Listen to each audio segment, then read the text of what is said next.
Hello everyone and welcome back to the channel. Today we begin the sixth chapter of class 12 physics, which is electromagnetic induction. In this chapter we will explore important concepts such as Faraday's law, Lenz's law and several others. We will also examine various experimental demonstrations to help understand these principles in depth. So without any further delay, let's get started.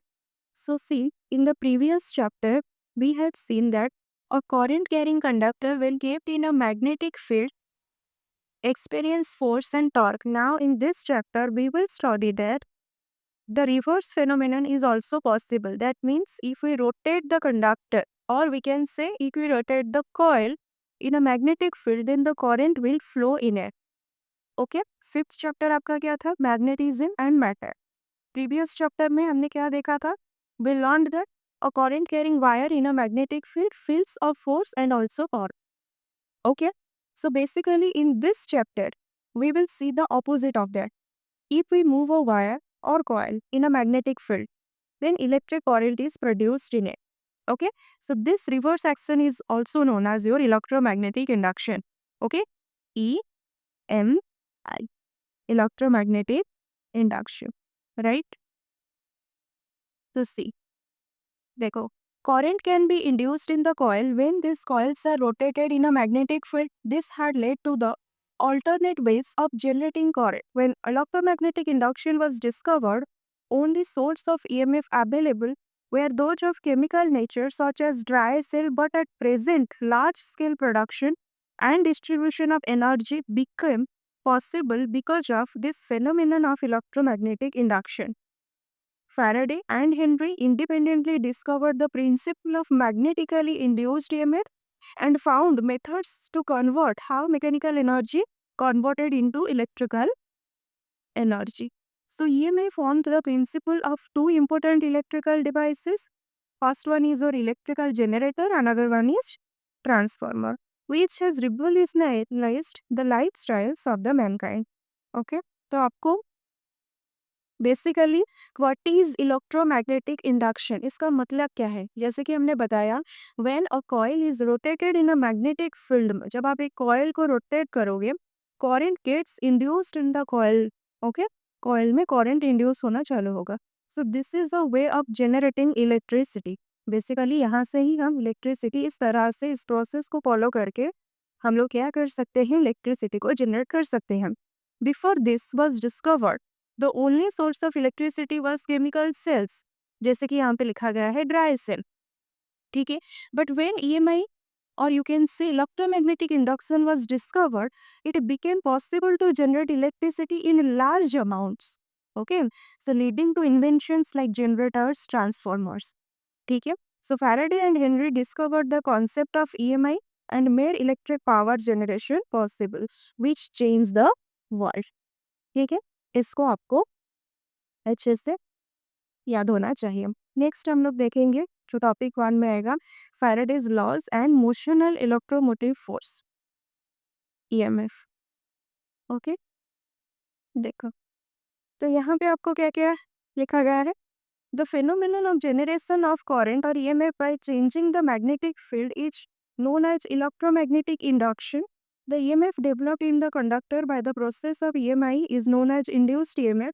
And if the conductor is in the form of a closed loop, then the current flowing through the conductor is known as induced current.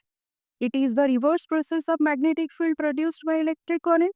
This phenomenon of EMI was discovered by Michael Faraday in 1831, which is not merely of theoretical or academic interest, but also of practical utility. We cannot imagine a world with no electricity, no electric light, no train, no telephone, no personal computer. Hence, today's civilization owes a great deal to the discovery of EMI. Okay, that is the electromagnetic induction. तो basically इस paragraph में आपको क्या क्या याद रखना है? पहले तो EMI is when current or voltage is produced by changing the magnetic field around the conductor. Okay, this happens when a magnet is moved near a wire or a coil is rotated in a magnetic field. ठीक है, so it's like the reverse of what we saw before. Instead of current producing a magnetic field, A magnetic field now produces current. तो जैसे कि यहाँ पे लिखा गया है, Michael Faraday discovered this in the year 1831. His work was very useful for real life, not just theory. Without EMF, no electric lights, no trains, no telephones, no computers. Okay, that's why electromagnetic induction is considered one of the most important discoveries in science and everyday life. ठीक है, next देखो, what is a magnetic flux. Okay, हम लोग देखेंगे magnetic flux क्या होता है. Okay, and इसका रिलेटेड फॉर्मूला. तो बेसिकली मैग्नेटिक फ्लक्स को हम लोग 5B से डिनोट करते हैं. ठीक है, मैग्नेटिक फ्लक्स को हम लोग 5B से डिनोट करेंगे. It is a measure of how many magnetic field lines pass through a given surface और एरिया. ओके, गिवन सरफेस में कितना मैग्नेटिक फील्ड लाइंस पास कर रहा है उसी को हम बोलेंगे मैग्नेटिक फ्लक्स. ओके, तो देखो, the total number of magnetic field lines crossing through any surface normally or you can say perpendicularly when it is placed in a magnetic field is known as the magnetic flux of that surface. एक surface को perpendicularly कितना आपका क्या कर रहा है कि magnetic field lines pass कर रहा है through that surface when it is in a magnetic field में, जब आप उस सरफेस को रखोगे तभी हम लोग बोलेंगे कि magnetic flux of that surface. Okay, तो first of all imagine magnetic field lines like invisible threads. Okay, so magnetic flux tells us how many threads are going through a loop or surface you can say. Okay, तो इसका जो formula हम लोग कैसे निकालेंगे, देखो, suppose a loop enclosing an area A, surface का area A है, is placed in a uniform magnetic field B. Then the magnetic flux through the loop is given by, यहाँ पे आप लोग देख सकते हो, this is the uniform magnetic field. This arrow is showing the uniform magnetic field. ठीक है, और यहाँ पे एक देख सकते हो एक सरफेस एरिया प्रेजेंट है. This is the area. Okay, इसका एरिया है ए, सरफेस एरिया. एंड यहाँ पे इस सरफेस के थ्रू जितना भी आपका magnetic field lines normally cross कर रहा होगा इस सरफेस को, उसी को भी हम बोलेंगे magnetic flux of that surface. Okay, तो इसका जो फॉर्मूला क्या आ जाएगा, 5B equals to integration of B dot d A. 5B equals to integration of B dot d A. यहाँ पे बी आपका हो गया magnetic field strength in the unit tesla and A हो गया आपका area of the surface in the unit metre square. Okay, देखो, यहाँ पे डॉट प्रोडक्ट है, डॉट प्रोडक्ट को ओपन करोगे तो यहाँ पे क्या आ जाएगा, कॉस ऑफ थीटा. और यहाँ पे इस theta, theta is the angle between magnetic field and the normal, जो कि है परपेंडिकुलर टू द सरफेस, दोनों के बीच में एंगल. ठीक है, परपेंडिकुलर. ओके, तो ये आपका फॉर्मूला हो गया 5B और यू कैन से मैग्नेटिक फ्लक्स का formula. So when the magnetic field is perpendicular to that of the plane loop, then the magnetic flux होगा maximum value. क्योंकि यहाँ पे आप लोग क्या करोगे, B dot D M, perpendicular मतलब कि आप लोग क्या पुट करोगे, जो थीटा का वैल्यू को मैक्सिमम परपेंडिकुलर यानी कि 90 डिग्री पुट करोगे, तो तभी आपका वैल्यू क्या हो जाएगा, मैक्सिमम आएगा. ओके, यहाँ पे देखो, when the magnetic field is perpendicular to that of plane of the loop को परपेंडिकुलर है. Okay, then the magnetic flux will be your maximum. तो 5B equals to B into A आएगा and this is the maximum value. Or you can say यहाँ से आप लोग B का value निकाल सकते हो 5B बाई ए. तो magnetic field strength B is the magnetic flux per unit area and is called magnetic flux density और मैग्नेटिक इंडक्शन. B को हम लोग क्या बोलेंगे, मैग्नेटिक फ्लक्स डेंसिटी बोलेंगे, नहीं तो मैग्नेटिक इंडक्शन बोलेंगे, क्योंकि फॉर एरिया गिवन है. ठीक है, लेकिन एक चीज याद रखना है, when theta is your 0 degree. Okay, theta जब 0 डिग्री होगा तो कॉस्ट ऑफ 0 आपको पता है 1. तो यहाँ पे आपको मैक्सिमम वैल्यू मिल रहा था when theta is 0 degree. So maximum flux will be there when theta is 0 degree, यानी कि we can say when the field is perpendicular to the plane of the loop. लेकिन when the field is parallel तब भी theta क्या हो जाएगा, 90 degree. Okay, parallel होगा तब भी थीटा क्या होगा, 90 डिग्री होगा. देन cos 90 का वैल्यू आपको पता है 0 होता है. इसका मतलब there is no flux. Okay, there is no flux when the field is parallel. ये दो केसेस आपको याद रखना है. देखो, when the magnetic field B is not perpendicular to the area, rather it is inclined at an angle theta with respect to the normal to the surface, the magnetic flux becomes B dot A लिखोगे, इसको open करोगे जैसे कि हमने बताया dot product है तो cos of theta आ जाएगा, इंडिविजुअल मैग्नीट्यूड आएगा, बी का मैग्नीट्यूड ए का magnitude cos of theta that is equals to B A cos theta, where theta is the smaller angle between magnetic field and the surface area। ठीक है, तो यहाँ पे नेक्स्ट आपको क्या क्या याद रखना है, एंड यूनिट आपको याद रखना है कि जो magnetic flux 5b, okay 5b का यूनिट आपको याद रखना है। पहला तो एसआई में इसका यूनिट वेबर होता है, वेबर, जो कि हम लोग आगे देखेंगे, एंड सीजीएस में इसका यूनिट होता है मैक्सवेल, ओके मैक्सवेल। ठीक है, आपको इसका यूनिट को ध्यान रखना है। नेक्स्ट देखो, if a plane is parallel to the magnetic field then no field line will pass through it and the magnetic flux linked with that plane will be zero। जैसे कि हमने आपको बताया when थीटा आप लोग 90 degree put करोगे cos of 90 degree आपको पता है 0 हो जाएगा, that means there is no flux. Okay, यहाँ पे देख सकते हो मैग्नेटिक फील्ड लाइंस, और यहाँ पे ये देखो आपका एरिया, सरफेस एरिया, दोनों क्या है परपेंडिकुलर टू ईच अदर। तो यहाँ पे जो magnetic field lines through the surface pass नहीं कर पा रहा है, इसी वजह से there is no magnetic field lines through that enter through that the surface. ठीक है, so from this equation B A cos theta, जो कि ये वाला इक्वेशन था, it is clear that flux can be varied by changing any one or more of the terms B A and cos theta. ठीक है, जब आप theta को 90 डिग्री पुट करोगे तब भी 5b का वैल्यू आ जाएगा कितना 0, that means no flux. The flux can also be altered by changing the shape of the coil by stretching or by compressing in a magnetic field or rotating a coil in a magnetic field such that the angle theta between B and A changes. Okay, अगर आप क्या करोगे कि coil का shape को अगर change करोगे bye stretching की और बाय कॉम्प्रेसिंग, तभी भी क्या होगा कि थीटा के ऊपर क्या आएगा चेंजेस आएगा, एंगल वेरी करेगा। ओके, अगर एंगल आपका वेरी कर रहा है तो 5b का वैल्यू भी क्या होगा वेरी करेगा, क्योंकि 5b is depending upon your B A as well as the angle between B and A. Okay, तो आपको ये चीज याद रखना है कि flux can change if magnetic field B changes, right, and also area changes by stretching or compressing the loop, and also angle theta changes, you can say rotating the loop। इन तीनों के वजह से आपका 5b में फर्क आएगा। ठीक है, इन तीनों के वजह से, राइट। तो next, the SI unit of magnetic flux is a Tesla meter square which is also called Weber।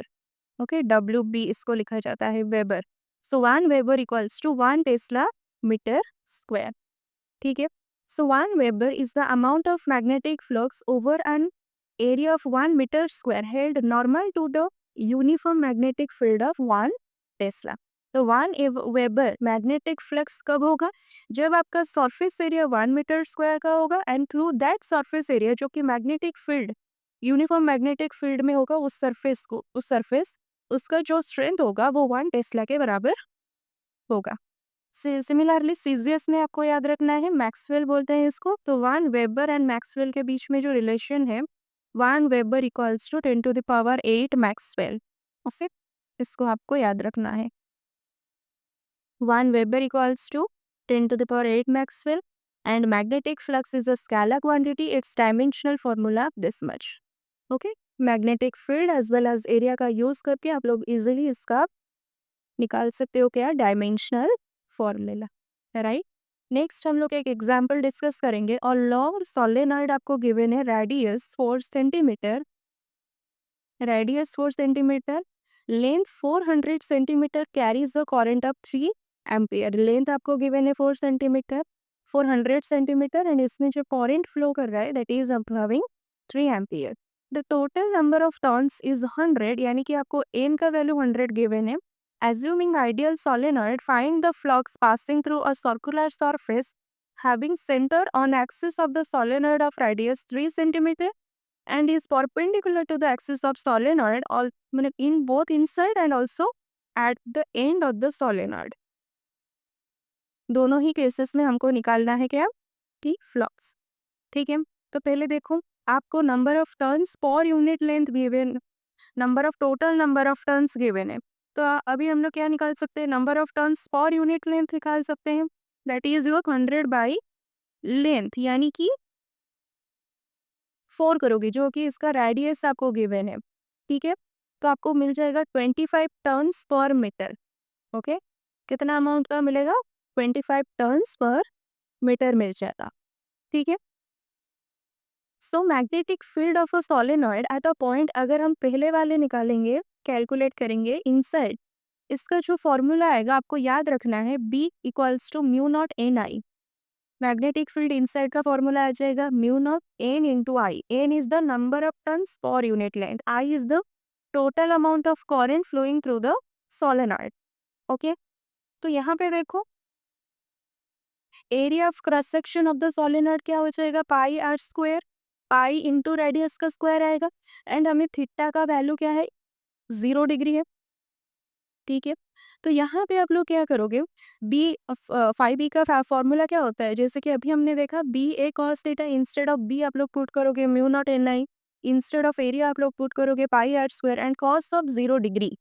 Okay, values वगैरह डालोगे एंड आपको आंसर मिल जाएगा वेबर में, एंड 10⁻⁻⁶ को आप लोग माइक्रो लिख सकते हो। राइट, सिमिलरली हम लोग निकालेंगे एट द एंड, एंड में कितना होगा मैग्नेटिक फील्ड। सो देखो एंड में मैग्नेटिक फ्लक्स कितना होगा, उसके लिए मैग्नेटिक फील्ड पता होना चाहिए। Eight the and magnetic field of the solenoid वो क्या हो जाएगा, आधा हो जाएगा, यानी कि हाफ म्यू नॉट एन आई।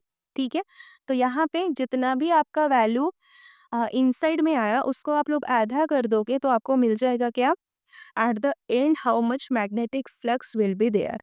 ओके, तो वो आएगा 0.135 माइक्रो वेबर। ठीक है, ओके, तो यहाँ पे आपको ये चीज़ याद रखना है कि यहाँ पे आपको मेंशन है perpendicular to the axis of the solenoid. Okay, अगर परपेंडिकुलर होगा तो आपके magnetic flux through the surface pass कर पा रहा होगा, एंड उसी वक्त आपका थीटा का वैल्यू 0 डिग्री हो रहा होगा, जो कि हमने अभी डिस्कस किया। ओके, एंड ये वाला फॉर्मूला मस्टली आपको याद रखना है कि magnetic field of a solenoid at a point inside में क्या होता है एंड एट द एंड में क्या होता है, उसका आधा हो जाता है। ठीक है, नेक्स्ट जो आएगा that is your experiments of Faraday and Henry. दोनों के एक्सपेरिमेंट के बारे में हम लोग डिस्कस करेंगे। The discovery and understanding of electromagnetic induction are based on a large series of experiments carried out by Faraday and Henry both. So it is the relative motion between the magnet and closed coil which is responsible for generation or induction of electric current in the coil. So whenever magnetic field linked with a closed coil changes, an EMF is induced in the coil which is called the induced EMF. So basically आपको याद रखना है, जो Faraday and Henry ने दोनों ने experiment किया था कि electric current can be generated without a battery. Okay, so it happens when magnetic field around the coil changes. So this is called your electromagnetic induction. Okay, इसको हम बोलेंगे क्या, इलेक्ट्रोमैग्नेटिक इंडक्शन बोलेंगे। एंड यहाँ पे जैसे कि लिखा गया है इंड्यूस्ड ईएमएफ किसको बोलेंगे, कि व्हेनेवर मैग्नेटिक फील्ड लिंक्ड होगा किसके साथ, क्लोज्ड कॉइल के साथ। ओके, एंड अगर closed coil changes and EMF induced in the coil, and उसी इंड्यूस्ड ईएमएफ, उसी को ही हम बोलेंगे क्या, इंड्यूस्ड ईएमएफ बोला जाएगा। ठीक है, तो फर्स्ट एक्सपेरिमेंट जो कि है current induced by a magnet, by using a magnet कैसे हम लोग करंट को इंड्यूस कर सकते हैं। Okay, this is the first experiment. तो इसी के लिए फर्स्ट ऑफ ऑल हमें क्या लेना पड़ेगा, टेक अ कॉइल, यहाँ पे आप लोग देख सकते हो, first take a coil C connected to a galvanometer. जैसे कि आप लोग देख सकते हो ये वाला जो कॉइल है किसके साथ कनेक्टेड है, गैल्वेनोमीटर के साथ कनेक्टेड है। राइट, गैल्वेनोमीटर जो कि a device that source current. ठीक है, सो bring a magnet near the coil, यहाँ पे आप लोग देख सकते हो हमने क्या किया, bring a magnet near the coil और मूव इट अवे। ठीक है, द गैल्वेनोमीटर क्या करेगा, needle deflects showing that current is produced. So ऐसे क्यों हो, why it happens, because when the magnet moves the magnetic field through the coil क्या हो रहा है, कि through the coil magnetic field changes. Okay, and this induces current in the coil. Okay, तो इसके वजह से क्या हो रहा है कि करंट इंड्यूस्ड हो रहा है कॉइल में। So this current is called induced current उसको बोलेंगे, and the voltage produced is called induced EMF बोला जाएगा उसको। Okay, so this is the first experiment. देखो यहाँ पे क्या क्या आपको लिखा गया है नोट्स में। Consider a coil C, a few tons of conducting material insulated from one another and is connected to a sensitive galvanometer G. Whenever there is a relative motion between the coil and magnet के बीच में होगा, the galvanometer shows a deflection indicating that current is induced in the coil। में current क्या हो रहा है कि induce हो रहा है। उसको आगे पीछे करोगे, magnets को towards the coil लाओगे तभी भी deflection आएगा, away from the coil लोगे तभी भी deflection show करेगा।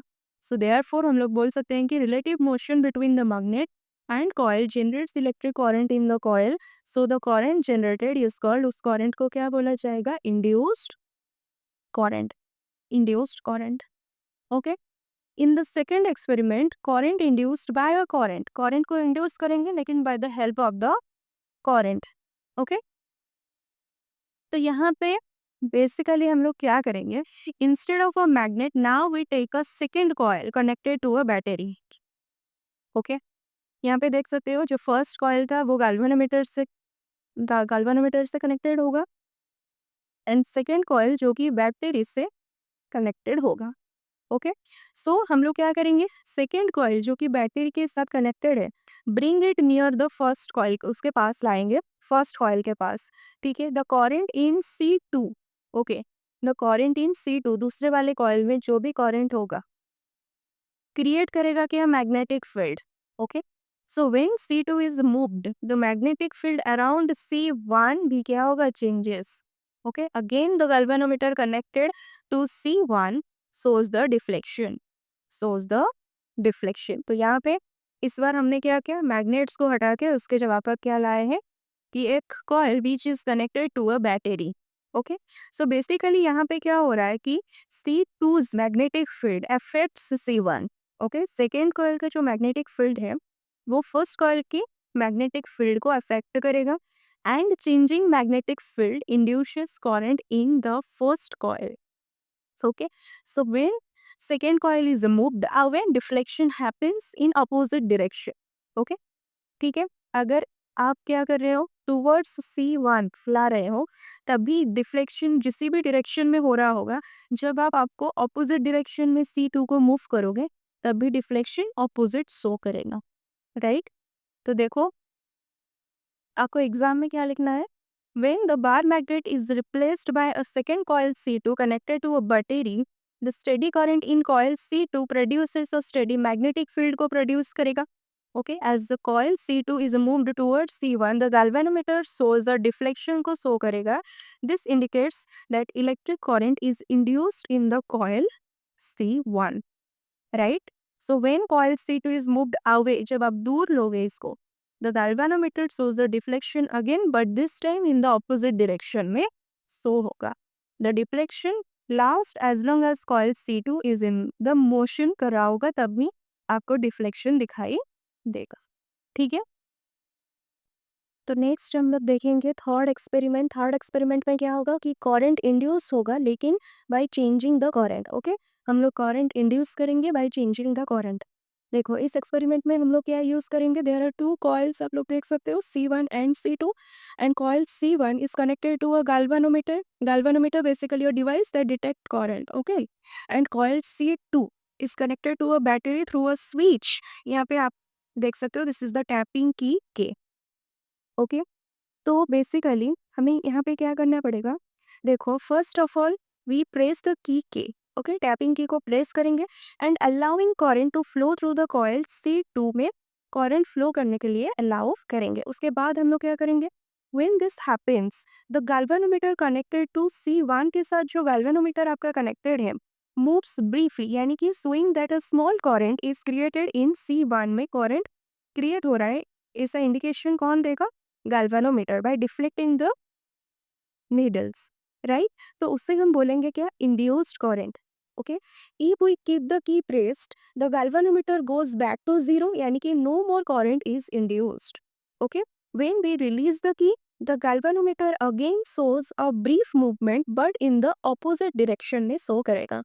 ठीक है, तो बेसिकली यहाँ पे ये फेनोमेना होगा। तो ऐसा क्यों हुआ, वाई दिस हैपन? बेसिकली यहाँ पे देखो, जो कॉइल आपका C1 एंड C2, ये दोनों कॉइल क्या है, are close to each other. So when current in C2 starts और stops, the magnetic field around it changes, right? So this changing magnetic field goes through coil C1 and causes a temporary current in it. So this effect is called electromagnetic induction.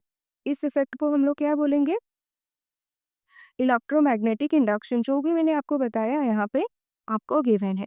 ठीक है, तो आपको सिर्फ और सिर्फ क्या याद रखना है कि a current is only induced in C1 when the current in C2 is changing.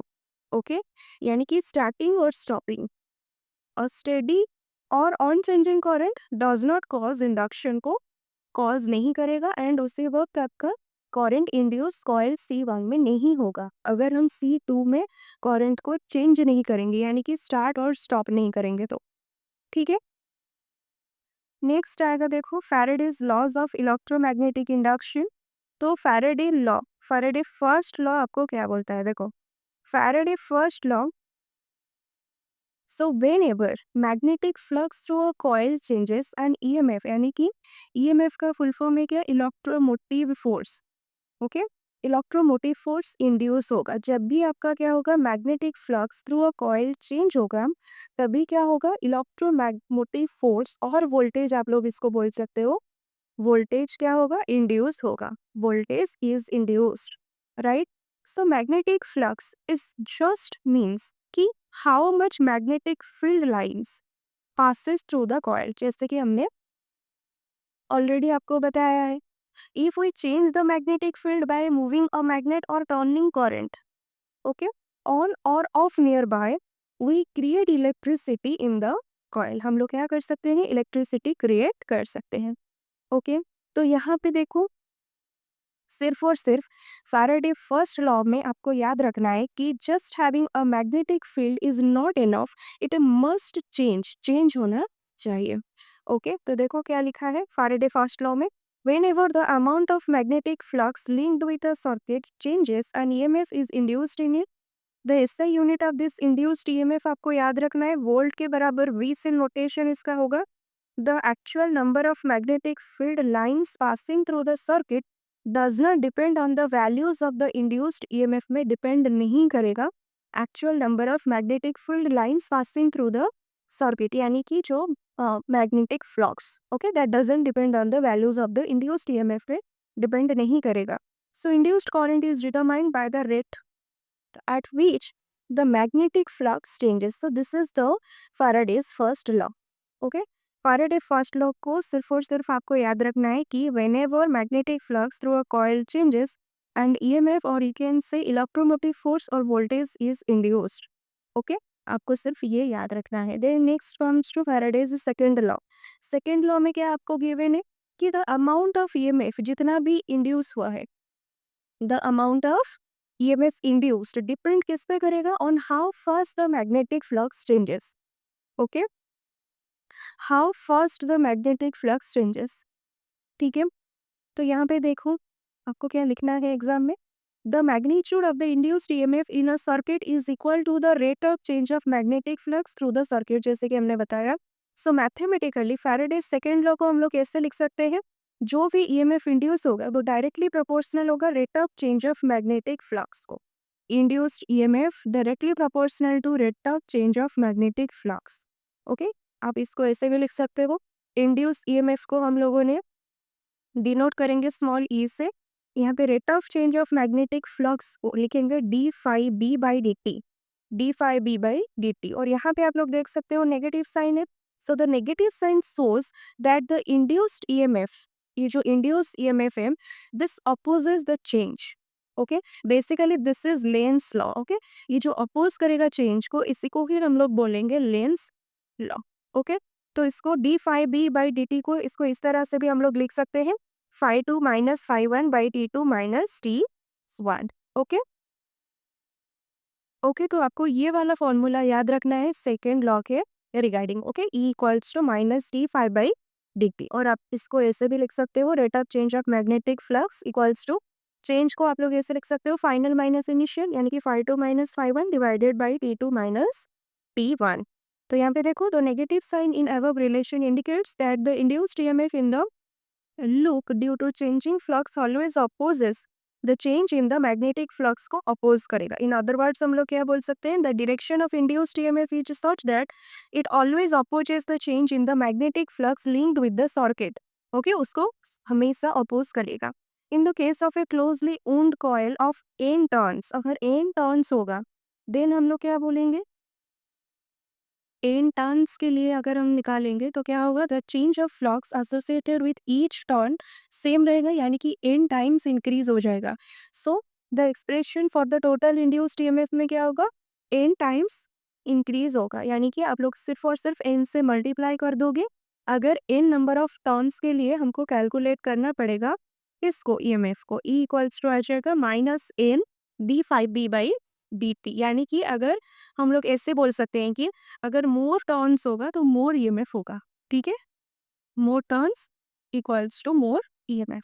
So the induced EMF can be increased by increasing the number of turns in of a closely closed coil, जैसे कि अभी हमने आपको बताया। Next देखो, induced EMF and current. If n is the number of turns and r is the resistance of a coil and magnetic flux linked with each turn changes by d phi in short time interval dt, then हमें पता है induced EMF in the coil तो इतना आएगा, लेकिन induced current flowing through the coil क्या हो जाएगा, जैसे कि according to Ohm's law I equals to V by R. तो इंस्टेड ऑफ वी आप लोग क्या यूज कर सकते हो, EMF. So I equals to E by R, E का वैल्यू यहाँ पे सब्सटीट्यूट करोगे, ये वाला वैल्यू यहाँ पे आप लोग सब्सटीट्यूट करोगे, तो इंड्यूस्ड करंट कितना आ जाएगा, minus N by R D five B by A T. Okay, तो electric charge flows due to induce current, जैसे कि हमें पता है charge equals to I into T, तो यहाँ पे स्मॉल इंटरवल के लिए करंट फ्लो हो रहा है, सो आ जाएगा क्या, आई डी टी। यहाँ पे आई का वैल्यू सब्सटीट्यूट करोगे, डी टी से डी टी कैंसिल हो जाएगा, तो जो फाइनल एक्सप्रेशन रहेगा, यानी कि इलेक्ट्रिक चार्ज फ्लो कितने अमाउंट का करेगा, that is N by capital R, R is the resistance of the coil, okay, into D five B. आपको ये याद रखना है कि Q is the charge flowing through the circuit और coil, okay, I is the amount induced current का amount है, ठीक है, N आपका हो गया क्या, number of turns of the coil हो गया, R इज द रेजिस्टेंस। तो इसको कंफ्यूज मत होना इससे, इसको अच्छे से याद रखना। नेक्स्ट हम लोग एक न्यूमेरिकल इसके रिलेटेड देखेंगे।